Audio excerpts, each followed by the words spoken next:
Hi, I'm Madison from FreshCut Paper, and I'm here to show you how to display your Starlit Nativity scene. Let's open up the envelope and see what's inside. First, you'll notice a matching note card, followed by your folded landscape. To open, gently unfold the top layer with the star so that it'll pop open with the structure at the end. Next, you'll want to separate the bottom pieces, and you'll notice these two brown circles. You'll want to press those in and you'll hear the pop.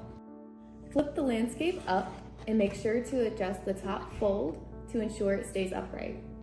When you're ready to put your nativity away, simply lay it flat on a table. You'll notice in the center there's a hole that says pull to close. You'll use your finger and pull, and now the paper folds flat. You'll notice the star layer can also be folded back down as well, and it's ready to go in the envelope. We hope you enjoy your Starlit Nativity scene. Merry Christmas from FreshCut Paper.